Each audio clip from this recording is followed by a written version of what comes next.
This is a day in my life as a business owner doing pop-up bazaar and we are here at Estancia. So first time ko dito sa Estancia and ganito pala yung loob nito.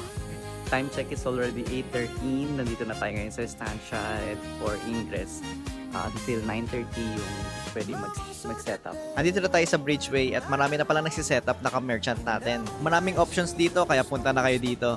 Okay, nandito tayo sa spot natin. So, ayan, setup na tayo. May bazaar din pala dito sa ilalim ngayon. And sana wala silang perkins para wala tayong kaagaw ng sales. Foot Locker. Nandito tayo. Kitang-kita mo kami agad.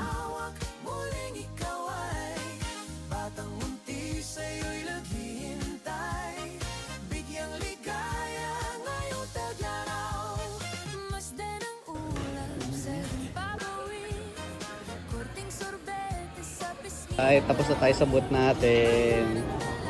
Pala natin dito si Kyla. Ito yung sa kanya. So, Fuzzy Bloom Bar. Ito yung mga flowers niya. Kikita nyo dito, nandito na yung mga bago nating scent nandito sa baba. Ang dami.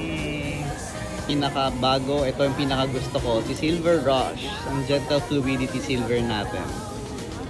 So yun, medyo haggard na ako. So kailangan ko mag-retouch and kailangan ko magpalit na ng damit. So yun guys, tapos na tayo mag-setup. So sana marami tayong sales today. At this time, nag-i-inventory na ako kasi hindi ko siya nagawa kagabi. And after that, naka-freshen up na ako. Kailangan presentable tayo lagi. Nag-stamp na nga rin ako ng mga bagong paper bags dahil naubos na last time. Guys, punta na kayo dito sa Estancia 2nd floor Bridgeway.